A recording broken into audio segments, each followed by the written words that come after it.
నమస్కారం. నేను మీ నిజం సుభాష్ చంద్రబోస్. వెల్కమ్ టు నిజం మీడియా. మన నిజం మీడియాలో ప్రసారం అయ్యేటువంటి నిజం నిర్ధారణ కార్యక్రమానికి స్వాగతం.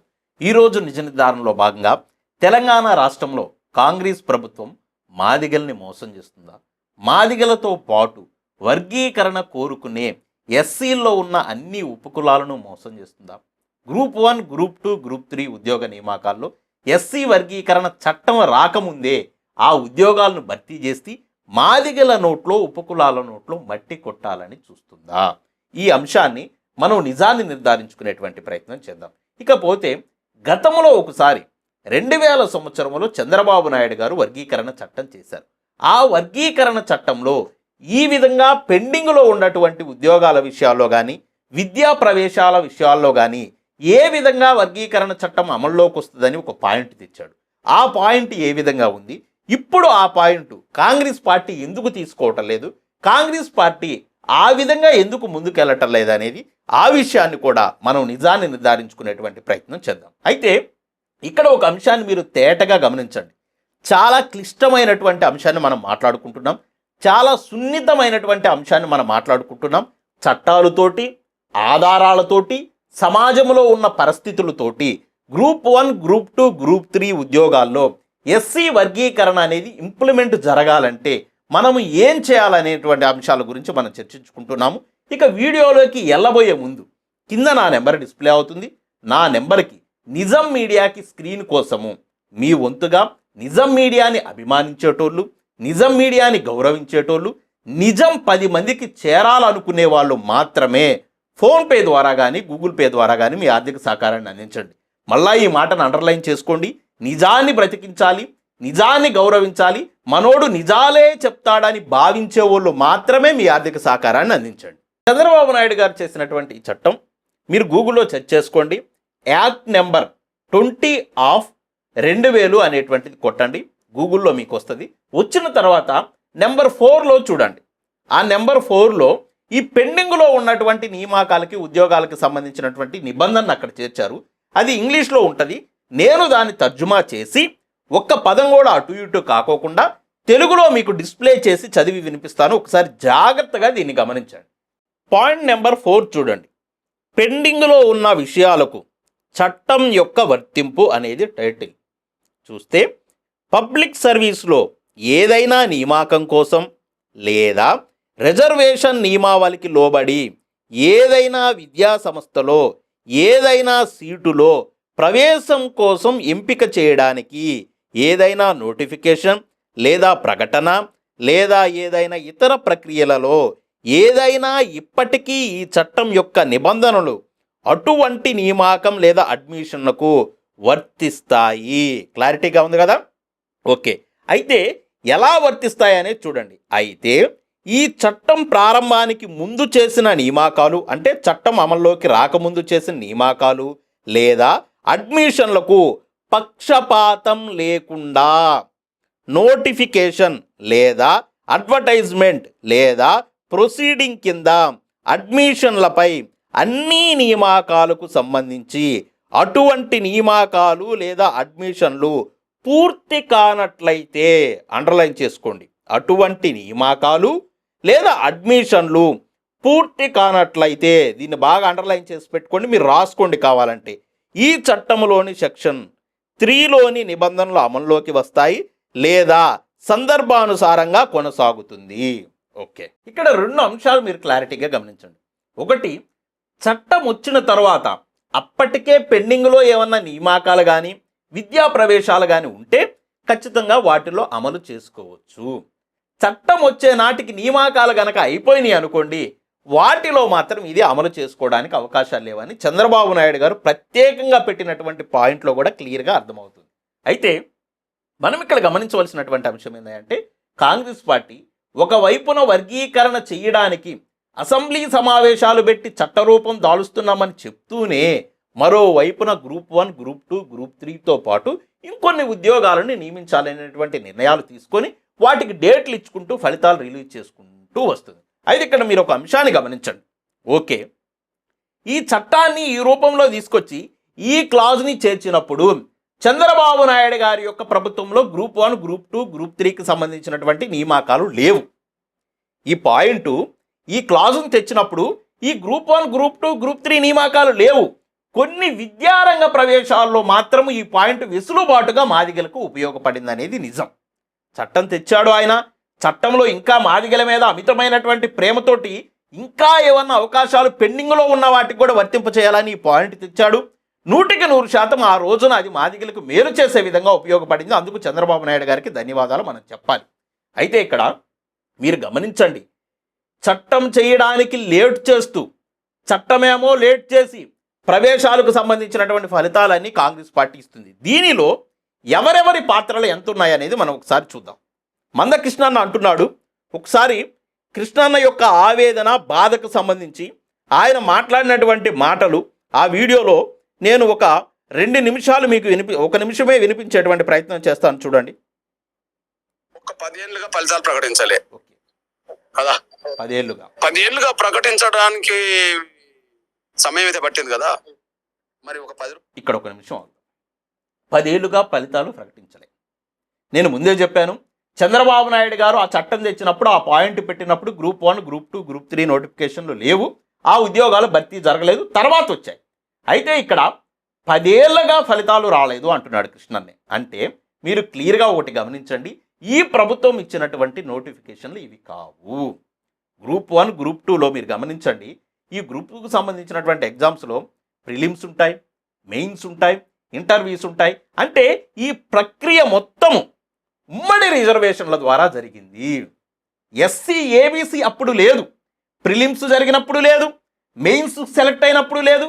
ఇలా అన్ని దఫాలుగా సెలక్షన్స్ జరిగినప్పుడు, కట్ ఆఫ్ మార్కులు నిర్ణయించినప్పుడు ఉమ్మడి రిజర్వేషన్లు ఉంటే ఈ రోజున ఫలితాలలోకి ఏ విధంగా వర్గీకరణ అమలుకు అవకాశం ఉంటుందో ఒకసారి విజ్ఞప్తితో అందరూ ఆలోచించండి. ప్రక్రియ అంతా అయిపోయింది.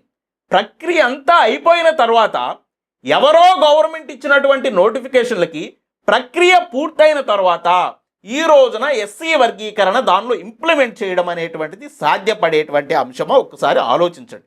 అది సాధ్యపడుతుందా లేదనేది కూడా కంక్లూజన్లో మనం చెప్పుకునేటువంటి ప్రయత్నం చేద్దాం. అయితే ఇక్కడ అన్నేమంటున్నాడంటే 10 సంవత్సరాలుగా రిలీజ్ చేయాలి. 10 రోజులు ఆగితే ఏమవుతుంది? 10 రోజులు ఆగితే చట్టం వస్తుంది కదా. చట్టం వస్తే గతంలో చంద్రబాబు నాయుడు గారు ఒక పాయింట్ పెట్టినట్టు ఇక్కడ కూడా ఆ పాయింట్ పెట్టి కాంగ్రెస్ పార్టీ మాదిగలకి, ఉపకులాలకి న్యాయం చేయొచ్చు కదా అంటున్నాడు. ఎస్, వాల్యుబుల్ పాయింటే, ఖచ్చితంగా ఆలోచించదగ్గ పాయింటే. 10 సంవత్సరాల ఫలితాల కోసం వేచి చూసిన వాళ్ళు 10 రోజులు ఆగలేరా? చూద్దాం ఇంకేమంటున్నాడు అన్న. 10 ఏళ్ళు జరగలే, ఈ 10 రోజుల్లో మీరు వర్గీకరణ చేస్తామంటారు. వర్గీకరణ చేసి 10 రోజుల తర్వాత మీరు ఫలితాలు ప్రకటించవచ్చు కదా. 10 ఏళ్ళలో రాని నష్టం 10 రోజులు వస్తుందా? వాస్తవమే. 10 ఏళ్లలో రాని నష్టం 10 రోజుల్లో అయితే రాదు కదా. అయితే ఇక్కడ ఈ 10 రోజులు లేదా 20 రోజులు, నెల రోజులు ఆలస్యం అవ్వడానికి ఎస్సీ వర్గీకరణ అనేది తెలంగాణ రాష్ట్రంలో కాంగ్రెస్ పార్టీ చట్టం చేయకోకుండా ఆలస్యం చేయడానికి కారణం మొదటి ముద్దాయి మందకృష్ణమాదిగ. నేను ఏవి ఆధారాలు లేకుండా మాట్లాడను. వాళ్ళు వర్గీకరణకి షమీం అఖ్తర్ గారి యొక్క రిపోర్ట్ వచ్చింది. ఆ రిపోర్టు చాలా నీటుగా ఉంది. ఏ సామాజిక వర్గానికి ఏ గ్రూపుకి ఎంత ఇవ్వాలంత పర్సంటేజ్లు ఇచ్చారు. ఇచ్చిన తరువాత అన్న పుల్లబెట్టి నేత కానోళ్ళని విడదీయాలి, ఏబిసిడి 4 గ్రూపులు ఉండాలి, మాకు ఇంకా పర్సంటేజ్ ఎక్కువ కావాలని సీఎం గారు అపాయింట్మెంట్ అడిగి అది చేసి ఇది చేసి కమిషన్ గడువును పొడిగించారు. కమిషన్ గడువు పొడిగించుకోకుండా కమిషన్ చెప్పినటువంటి సూత్రాలను స్వాగతించి మీరు ఇమీడియట్గా చట్టం చేయండి, మేము దీన్ని స్వాగతిస్తున్నాము, ఏమన్నా లోపాలు ఉంటే భవిష్యత్తులో సరి చేసుకుంటామని పెద్ద మనసుతో మాట్లాడుంటే, బీజేపీ మీద ప్రేమ లేకుండా, కాంగ్రెస్ మీద అక్కసు లేకోకుండా జాతి పట్ల ప్రేమతోటి మీరు ఆ రోజున ఆ విధంగా వ్యవహరించి ఉంటే ఇప్పటికి చట్టం అయ్యేది. గ్రూప్ 1 అయినా, గ్రూప్ 2 అయినా, గ్రూప్ 3 అయినా, ఏ పోస్టులు అయినా కానీ ఎస్సీ వర్గీకరణ అమలు జరుగుతుంది. పైగా ఆ సందర్భంలో స్వాగతించండి అన్నా, చట్టం చేయమని అడగండి అన్నా, ఈ బుడ్డ పేచీలు వద్దన్నా అన్న మాలాంటోళ్ళని ఆయన అఫీషియల్ పేజీలోనే ఎంఆర్పిఎస్ రాష్ట్ర అధ్యక్షుల చేత, జాతీయ అధ్యక్షుల చేత కొన్ని పోస్టులు పెట్టించాడు. నేను అది మీకు చదివి వినిపిస్తాను, డిస్ప్లే చేస్తాను, చూడండి. మందకృష్ణమాదిగ గారి ఉద్యమ ప్రభావం, దాని ఫలితం. ఎస్సీ వర్గీకరణ మీద అభ్యంతరాలను పరిశీలించడానికి జస్టిస్ షమీం అఖ్తర్ కమిషన్ గడువును నెల రోజులు, మార్చి 10 వరకు పెంచిన రేవంత్ రెడ్డి ప్రభుత్వం.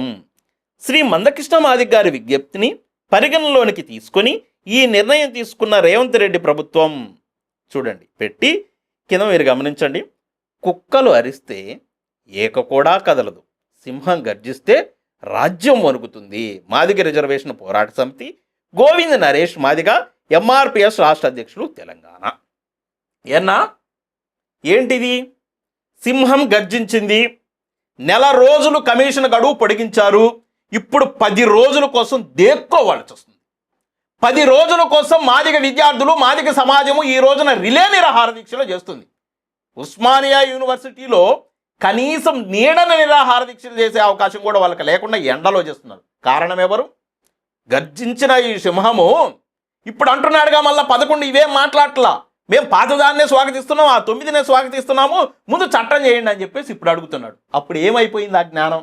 అప్పుడు మాలాంటి వాళ్ళు మాట్లాడిన వాళ్ళు కుక్కలు, ఈయనేమో సింహం అయ్యాడు. సింహం ఏం చేసిందంట? నెల రోజుల గడువు పెంచిచ్చి ఈ రోజు వస్తున్నటువంటి గ్రూప్ 1, గ్రూప్ 2, గ్రూప్ 3 ఉద్యోగ నియామకాల్లో అసలు ఆలోచించుకునే అవకాశం కూడా లేకుండా చేసి పడేసింది.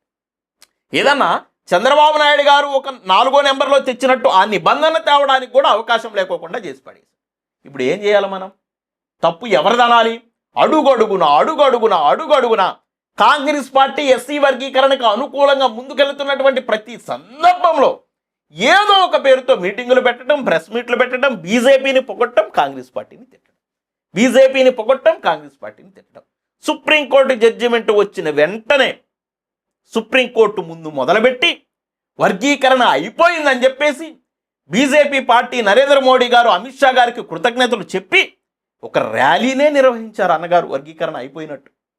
అంటే ఒక అభద్రతా భావంలోనికి జాతిని మొత్తం నెట్టేసి వర్గీకరణ విజయసారథి మందకృష్ణ మాదిగ గారని డబ్బా కొట్టించుకున్నారు. ప్రతి దానికి అది దానివల్ల నష్టం జరుగుతుందా, లాభం జరుగుతుందా, చెడు జరుగుతుందా, మాదిగ జాతి ఎటుపోతుంది, ఇవేం ఆలోచించబనిలే. సింహం గర్జించింది, నెల రోజుల కమిషన్ మళ్ళా గడువు తీసుకుంది. ఈ రోజున సంకనాకి గ్రూప్ 1, గ్రూప్ 2, గ్రూప్ 3 మొత్తం పోతుంది. దీనికి కారణం ఎవరయ్యా? ఇప్పటికే చట్టం అయి ఉంటే కనీసం ఆ పాయింట్ పెట్టండి అని అడగడానికైనా అవకాశం ఉండేది కదా. మరి మీరు ఎందుకు గడువు అడిగారు? పోనీ మీరు గడువు అడగడం వల్ల ఏమన్నా రిపోర్టు మారిందా? పోనీ మారినటువంటి రిపోర్టే కావాలని ఏమన్నా అడుగుతున్నారా? మీరు పాత రిపోర్టే మాకు ఓకే అని ఇప్పుడు మాట్లాడుతున్నారు. సో నాయకత్వం తీసుకునేటువంటి నిర్ణయాలు అనాలోచితంగా, అవివేకంగా, కావాలని మాదిగ జాతిని వెనక్కి నెట్టేసే విధంగా ఉన్నాయనేది మాదిగ కమ్యూనిటీతో పాటు ఈ సమాజంలో ఉన్న అన్ని వర్గాలు ఒకసారి ఆలోచించండి. అయితే ఇక్కడ ఒక అంశం ఏంటంటే, ఓకే మందకృష్ణ మాదిగ గారు తప్పుంది అనుకుందాం మనం. మరి రేవంత్ రెడ్డి గారు ఏంటి?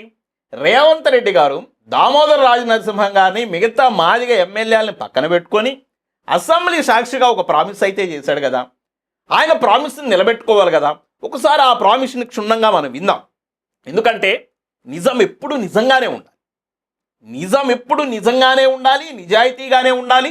మన మాటల్లో నిజం అనేది వాటిది లోపించినప్పుడు సమాజానికి అది అర్థమైపోతుంది. కాబట్టి నిజాన్ని నిజంగానే మాట్లాడుకుందాం. రేవంత్ రెడ్డి గారు ఎందుకు మాట్లాడాలి? ఆయన చేసినటువంటి ప్రామిస్ను ఆయన నిలబెట్టుకోవాలి కదా. ఒక ముఖ్యమంత్రి స్థాయిలో అసెంబ్లీలో ఆ విధంగా మాట్లాడినటువంటి వ్యక్తి ఆ మాట నిలబెట్టుకోలేనప్పుడు ముఖ్యమంత్రి పదవిలో ఉండడం కూడా అది కరెక్ట్ కాదనేది నా ఉద్దేశం. చూడండి ఆయన ఏం మాట్లాడాడు, ఒకసారి విందాం. మనం విన్న తర్వాత దాని గురించి చర్చిద్దాం. బాధ్యత మా మిత్రులు, మా మంత్రివర్గ సహచరులు మేమందరం తీసుకుంటాం. అవసరమైతే ఇప్పుడు ఇచ్చిన ఉద్యోగ నోటిఫికేషన్లలో కూడా వర్గీకరణను అమలు చేయడానికి అవసరమైతే ఆర్డినెన్స్ తీసుకొచ్చి మాదిగ సోదరులకు న్యాయం చేసే బాధ్యత మేము తీసుకుంటాము. ఇక్కడ కూడా గమనించండి. అవసరమైతే ఇప్పుడు ఇచ్చినటువంటి ఉద్యోగ నోటిఫికేషన్లో కూడా అవసరమైతే ఆర్డినెన్స్ తీసుకొచ్చి మాదిగ సోదరులకి న్యాయం చేస్తాం. మళ్ళా ఒక్క 20 సెకండ్స్ మళ్ళా వినండి. అవసరమైతే ఇప్పుడు ఇచ్చిన ఉద్యోగ నోటిఫికేషన్లలో కూడా వర్గీకరణను అమలు చేయడానికి అవసరమైతే ఆర్డినెన్స్ తీసుకొచ్చి మాదిగ సోదరులకు న్యాయం చేసే బాధ్యత మేము తీసుకుంటాము. SC reservation. అర్థమైంది కదా. అవసరమైతే మీరు గమనించండి, ఎక్కడైనా ఏ పొలిటికల్ పార్టీ కూడా, ఏ రాజకీయ పార్టీ కూడా సమాజానికి ఏ మంచి చేయాలని చూసినా ఆ మంచి ద్వారా రాజకీయ లబ్ధి పొందాలని 100% చూస్తుంది. అలా చూడండి రాజకీయ పార్టీ కాదు. అలా చూడకపోతే, అలా చేయకపోతే ఈ భారతదేశ రాజకీయ వ్యవస్థలో ఆ పార్టీ మనుగడలో లేకుండా పోతుంది. ఇది 100% నిజం. అయితే రేవంత్ రెడ్డి గారి మాటల్లో మీరు ఒక అంశాన్ని గమనించండి. అవసరమైతే అనే మాటను వాడాడు. ఈ అవసరం ఏందన్నా, అవసరం ఏంటి? మీరు కూడా అన్నిసార్లు మాట్లాడుతున్నారు. ఏంది ఆ మాటనంటే, ఇప్పుడు చంద్రబాబు నాయుడు గారు ఏ విధంగా అయితే ఒక పాయింట్ తీసుకొచ్చాడో ఆ పాయింట్ తీసుకొచ్చి పెండింగ్లో ఉన్న నోటిఫికేషన్లు కూడా ఎస్సీ వర్గీకరణ అనేది వర్తింప చేస్తే ఇది గ్రూప్ 1 గ్రూప్ 2 నియామకాల్లో మేము ఇప్పటి వరకు జరిగినటువంటి ప్రొసీజర్ అంతా ఉమ్మడి రిజర్వేషన్లో జరిగింది, ఫలితాలు వచ్చేసరికి వర్గీకరణ ద్వారా అమలు చేస్తున్నారు, ఇది కాదు అని చెప్పేసి ఎవరన్నా కోర్టుకు వెళితే మొత్తం హోల్సేల్గా ఉద్యోగాలన్నీ పెండింగ్లో పడిపోతాయి. ఒక మాలామాదిగల సమస్యగా మారింది ఇది. ఎంటైర్ తెలంగాణ రాష్ట్రంలో ఉన్న అన్ని సామాజిక వర్గాలకు సంబంధించినటువంటి నిరుద్యోగుల సమస్యగా ఇది మారిపోతుంది. అప్పుడు కాంగ్రెస్ పార్టీకి ఎంత బ్యాడ్ వస్తుందో తెలుసా? సమాజంలో ఉన్న అన్ని సామాజిక వర్గాలు కాంగ్రెస్ పార్టీని చిత్కరించుకుంటాయి. ఒక నోటిఫికేషన్కి సంబంధించి ఉద్యోగ నియామకాలు ఎలా తీయాలో కూడా తెలియనటువంటి అవివేకమైనటువంటి ముఖ్యమంత్రి అంటారు. ముఖ్యమంత్రికి అర్హత లేనటువంటి వ్యక్తి సీఎంగా ఉన్నాడని బీఆర్ఎస్ కానీ బీజేపీ కానీ మళ్ళీ మాట్లాడతాయి. ప్రతిపక్షాలు అన్నీ కూడా దుమ్మెత్తిపోతాయి కాంగ్రెస్ పార్టీని. ప్రతిపక్షాలతో పాటు సమాజం కూడా ఏమంటుందా అంటే, ఒక చట్టం ఎలా చేయాలో, దాన్ని ఎలా అమలు చేయాలో, ఉద్యోగాలు ఎలా ఇవ్వాలో కూడా తెలియనటువంటి ముఖ్యమంత్రి ఉన్నాడు. రేవంత్ రెడ్డి నువ్వు ముఖ్యమంత్రి పదవి నుంచి దిగిపో అంటారు. అంటే లీగల్గా ఇది నిలబడనప్పుడు ఎఫెక్ట్ అవుతుంది ఎవరు? కాంగ్రెస్ పార్టీకి సంబంధించినటువంటి ఆ ప్రభుత్వం ఎఫెక్ట్ అవుతుంది, రేవంత్ రెడ్డి గారు ఎఫెక్ట్ అవుతారు. ఓకే, లేదు లీగల్గా అది నిలబడదా అనేది కోర్టు దాకా వెళ్ళాలి కదన్నా, ముందు ఈయనైతే ఆ నిబంధన చేర్చచ్చు కదా అనొచ్చు. ఎస్, నేను కూడా అదే ఆలోచిస్తున్నాను. కానీ అంత చొరవ తీసుకొని ఒకవేళ పార్టీకి నష్టం వచ్చినా, ప్రభుత్వానికి నష్టం వచ్చినా ఆ నష్టాన్ని కూడా స్వీకరించడానికి మందకృష్ణ మాదిగ గారు మొన్న జరిగినటువంటి ఎలక్షన్స్ దగ్గర నుంచి, ఎలక్షన్కు ముందు కానీ ఎలక్షన్ తర్వాత కానీ, సుప్రీంకోర్టు జడ్జిమెంట్ వచ్చిన తర్వాత కానీ కాంగ్రెస్ పార్టీ ఎస్సీ వర్గీకరణ ప్రక్రియ ముందుకు తీసుకెళ్తున్నటువంటి ఏ సందర్భంలోనైనా, ఒక్క సందర్భం చెప్పండి, ఏ సందర్భంలోనైనా కాంగ్రెస్ పార్టీకి అనుకూలంగా కానీ రేవంత్ రెడ్డి గారికి అనుకూలంగా కానీ కాంగ్రెస్ పార్టీ మా రుణం తీర్చుకుంటుందని కానీ ఎప్పుడన్నా ఎక్కడన్నా ఏ సందర్భంలోనైనా మాట్లాడారు. ఓకే, అదంతా త్యాగం చేస్తుంది కాంగ్రెస్ పార్టీ. అన్ని కమ్యూనిటీలకు ఒకవేళ అది కోర్టులో నిలిచిపోతే వాళ్ళ దగ్గర నుంచి కూడా నెగిటివ్ తీసుకుంటుంది. కానీ ఇంత నెగిటివ్ని తీసుకున్నా కనీసం మందకృష్ణ మాదిగ గారు మాదిగ కమ్యూనిటీని, ఎంటైర్ మాదిగ కమ్యూనిటీని ఏకం చేసి కాంగ్రెస్ పార్టీకి పాజిటివ్ చేయగలడా? చేస్తాడా? పోనీ చేస్తాడన్న నమ్మకం ఉందా అంటే, కాంగ్రెస్ పార్టీలో ఉన్న క్రింది స్థాయి కార్యకర్త దగ్గర నుంచి ముఖ్యమంత్రి దాకా మందకృష్ణ మాదిగ గారి మీద వాళ్ళకి ఈసమెత్తు కూడా నమ్మకం లేదు. నమ్మకం లేకపోవడానికి కారణం ఏందా అంటే, ఆయన చేసినటువంటి చర్యలు. ఎస్సీ వర్గీకరణ పట్ల కాంగ్రెస్ పార్టీ చిత్తశుద్ధితో పనిచేస్తున్నా, రేవంత్ రెడ్డి గారు ఒక ఎంఆర్పిఎస్ కార్యకర్తలాగా కాంగ్రెస్ పార్టీలో మాలల డామినేషన్ ఎంత ఉంటుందో మందకృష్ణ మాదిగ అన్న మాటల్లోనే మనం అనేక సందర్భాల్లో విన్నాం. జాతీయ అధ్యక్షుడు మల్లికార్జున ఖార్గే దగ్గర నుంచి, ఉప ముఖ్యమంత్రిగా ఉన్న మల్లు బట్టి విక్రమార్క దగ్గర నుంచి, వివేక్ వెంకటస్వామి ఫ్యామిలీ దగ్గర నుంచి అందరూ కూడా ఏ స్థాయిలో, కొప్పులు రాజు, ఇలా అందరూ ఎవరెవరు ఏ స్థాయిలో ఏ పాత్రలు పోషించాలో ఆ పాత్రలు పోషిస్తూ వర్గీకరణ అడ్డుకోవడానికి ఏ విధంగా పనిచేశారనేది మందకృష్ణ అన్న మాటల్లోనే మనం చాలా సందర్భాల్లో ఉన్నాం.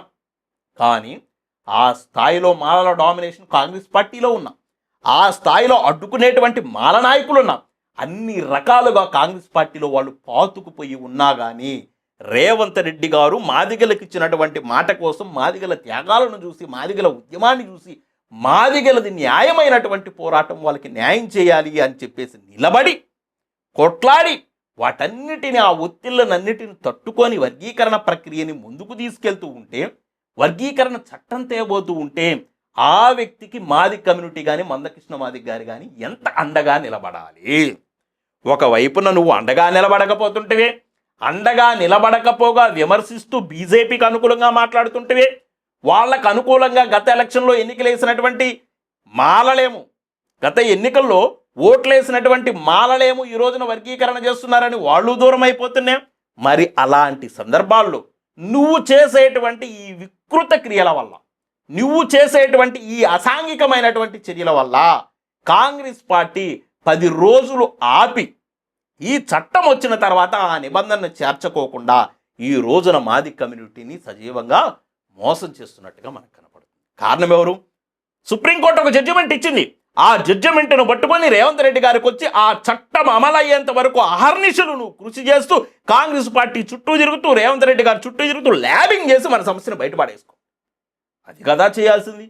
లెగిస్తే పోరాటం, ఉన్నదానికి కానిదానికి అయినదానికి పోయినదానికి రేవంత్ రెడ్డి గారి మీద పోరాటం, కాంగ్రెస్ పార్టీ మీద పోరాటం, అసలు సంబంధం లేని మల్లికార్జున ఖార్గే గారి మీద పోరాటం, సోనియా గాంధీ గారి మీద పోరాటం. కడాన ఆఖరికి ఎంత దిగజారిపోయావయ్యా అంటే ఎవరైతే వర్గీకరణ ప్రక్రియను ఇంత ముందుకు తీసుకెళ్లారు, వర్గీకరణ ప్రక్రియ కోసం ఢిల్లీ చుట్టూ తిరిగి లాయర్ని పెట్టుకొని ఆ తర్వాత జడ్జిమెంట్ వచ్చాక హుటాహుటీనా ఏదో గొప్ప వింత జరిగిపోయినట్టు రేవంత్ రెడ్డి గారికి వచ్చి చెవులో చెప్పి ఆ అసెంబ్లీలో అనౌన్స్ చేయించినటువంటి దామోదర్ గారిని మీ సొంత కులం కాదని చెప్పావు, మాది కమ్యూనిటీ కాదని చెప్పావు, సర్టిఫికెట్ ఉన్న మాది కాదన్నావు. ఇంకా ఎంతగా దిగజారిపోయావయ్యా అంటే ఒక నేత కాని మాల సామాజిక వర్గానికి సంబంధించినటువంటి వ్యక్తిని వర్గీకరణ వ్యతిరేక కులాన్ని పక్కన పెట్టుకొని దామోదర్ గారిని బట్టలోడ తీసి నడి రోడ్డు మీద కొడతామని చెప్పేసి మాట్లాడించావు. అంటే ఇంత దిగజారిపోతూ పార్టీని అంత అవహేళన చేస్తూ వాళ్ళకి ఏ విధమైనటువంటి రాజకీయ ప్రయోజనాన్ని చేకూర్చకపోగా భారీ నష్టాన్ని చేస్తున్నటువంటి నీ కోసం వాళ్ళు 10 రోజులు ఎందుకు ఆగాలి? 10 రోజులు ఆగాలి కరెక్టే. 10 రోజులు ఆగకుండానే చట్టం ముందు రావడానికి అవకాశం ఉన్నా కానీ నెల రోజులు నువ్వు కమిషన్ రిపోర్ట్ను మళ్ళీ కమిషన్ యొక్క టయాన్ని నువ్వు పెంచమని చెప్పేసి డిమాండ్లు చేసే, విజ్ఞప్తులు చేసావు, ప్రెస్ మీట్లు పెట్టావు, గోళగోళ చేసి నువ్వు రచ్చ చేసి పడేసావు. ఇప్పుడు గమనించండి, ఓకే లీగల్ ఛాలెంజ్ కంపల్సరీ వెళ్తుంది. చంద్రబాబు నాయుడు గారు ఆ నిబంధన అయితే పెట్టాడు, కానీ నిబంధనకు అనుగుణంగా అప్పుడు గ్రూప్ 1, గ్రూప్ 2, గ్రూప్ 3 ఉద్యోగ నియామకాలు లేవు. కానీ ఇక్కడ నియామకాలు ఉన్నాయి. నియామక ప్రక్రియ మొత్తము ప్రిలిమ్స్ దగ్గర నుంచి ప్రక్రియ మొత్తము ఉమ్మడి రిజర్వేషన్లో జరిగి ఈ రోజున ఫలితాలు ఏబిసిలుగా ఇస్తామంటే 1, 2, 3లుగా ఇస్తామంటే ఎలా సాధ్యపడుతుందో ఒకసారి ఆలోచించండి. మందకృష్ణ మాదిగ అన్నకి నేను చేతులు జోడించి విజ్ఞప్తి చేసేది ఒకటే, అన్నా డిఎస్సి నోటిఫికేషన్ వచ్చింది, ఉద్యోగ నియామకాలైన రేవంత్ రెడ్డి నీ అంతు చూస్తాం. అప్పుడు నేను ఇదే చెప్పా, అన్నా అంతు చూస్తామంటే వాళ్ళు చేయరన్నా, ల్యాబింగ్ చేయాలన్నా మీరు దామోదర్ అన్నని కలవండి, రేవంత్ రెడ్డి గారిని కలవండి, మీకు అద్భుతమైన పరిచయాలు ఉన్నాయి, ఎందుకు ఇలా చేస్తున్నారు సోదరా అని ఆ సమస్యని పరిష్కరించండి అన్న. ఇలా చేయటం వల్ల అయితే ఆగమన్నా ఉద్యోగ నియామకాలు జరుగుతాయన్నా అని చెప్పా. అది జరిగింది. మళ్ళా ఇప్పుడు కూడా చెప్తున్నా, ఏదో దింపుడు కల్లం ఆశగా మాదిగలకు 4 ఉద్యోగాలు రావాలనేటువంటి ఆశతో, మాదిగలు జీవితాలు బాగుపడాలనేటువంటి ఆశతో మళ్ళా నీకు సవినయంగా విజ్ఞప్తి చేస్తున్నా, మా అన్నగా నీకు నమస్కరించి విజ్ఞప్తి చేస్తున్నానన్న. ఏదన్నా పాసిబిలిటీ ఉంటుందేమో, ఏదన్నా అవకాశాలు ఉంటాయేమో, ప్రభుత్వంతో అంతర్గతంగా ల్యాబింగ్ జరుపు, మాదిగా ఎమ్మెల్యేలని ఏకం చెయ్యి, వర్గీకరణ అంశంలో కీలక పాత్ర పోషిస్తున్నటువంటి దామన్న దగ్గరికి వెళ్ళండి, దామన్నతో మాట్లాడండి, తప్పేం లేదు. మన మంత్రి, మన బిడ్డ, ఎవడెవడో కాళ్ళు మొక్కామన్నా, మనకు సంబంధం లేనోళ్ళు, మన జాతి కానోళ్ళని మనం నరికి చంపిన కులాలకు సంబంధించినటువంటి వ్యక్తులు కాళ్ళు మొక్కాం, వర్గీకరణ కోసం ఏడ్చాం, బతిమాలుకున్నాం, వాళ్ళ చేత దెబ్బలు తిన్నాం. మరి మన కమ్యూనిటీకి సంబంధించినటువంటి మంత్రులు, ఎమ్మెల్యేల దగ్గరికి వెళ్తే తప్పేంటన్నా? నేనైతే మీరు వెళ్తానంటే మీరు ఏ తప్పు చేసినా బలంగా విమర్శించే నేనే మీ కాళ్ళు మొక్కుతానన్నా. నేను ఓపెన్గా చెప్తున్నా, మీరు వెళ్ళండి, దామోదర్ అన్న దగ్గరికి వెళ్ళండి, కాంగ్రెస్లో ఉన్న మన ఎమ్మెల్యేల దగ్గరికి వెళ్ళండి. ఏదన్నా అవకాశం ఉంటుందా? ఇప్పటికన్నా అది నిలిపివేసి చట్టం వచ్చే దగ్గర ఏదన్నా అవకాశం ఉంటుందా అని అడగండి, చర్చించండి, ల్యాబింగ్ ద్వారా ఈ సమస్యను పరిష్కరించండి. అంతేగాని నిరాహార దీక్షలు చేస్తామనో, ఇంకో దీక్ష చేస్తామనో, రాస్తారోకులు చేస్తామని అంటే పబ్లిసిటీ పెరుగుతుందే కానీ, మీడియా కవరేజ్ వస్తుందే కానీ, వివాదంగా మారుతుందే కానీ మన సమస్యకు పరిష్కారం ఉండదన్న. సమస్య పరిష్కారం జరగదు. మాదిగలకైతే లాభం జరిగేటువంటి అవకాశాలు లేవు. కాబట్టి సామరస్యంగా, ఐక్యతతోటి, మాదిగల్లో యూనిటీతోటి, మాదిగ ఎమ్మెల్యేల్లో యూనిటీతోటి, మాదిగ మంత్రితోటి మీరంతా కలిసి సీఎం గారి దగ్గరికి వెళ్ళి అడిగి చూడండి, పాసిబిలిటీస్ చెక్ చేయండి. ఏదో ఆశ, చిన్న ఆశ, అవకాశం ఇంకా ఎక్కడన్నా దొరుకుతుందేమో అని ఆశ ఉంది. మరి మందకృష్ణ అన్న ఇకనన్నా కూడా విజ్ఞప్తితో ఆలోచించి దయచేసి ఆ వైపుగా మీరు ప్రయత్నం చేయాలని చెప్పేసి విజ్ఞప్తి చేస్తూ, మా నిజం మీడియా ప్రతి సందర్భంలో కూడా ఉన్నది ఉన్నట్టే చెప్తుంది తప్పితే ఏ సందర్భంలో కూడా ఎప్పుడు కూడా ఎక్కడా కూడా ఒక అబద్ధాన్ని నిజం చేయాలని చూడం, ఒక నిజాన్ని అబద్ధం చేయాలని చూడం. కాబట్టి మా వీడియోస్ కనుక మీకు నచ్చితే లైక్ చేయండి, షేర్ చేయండి, మన ఛానల్ సబ్స్క్రైబ్ చేసుకోండి.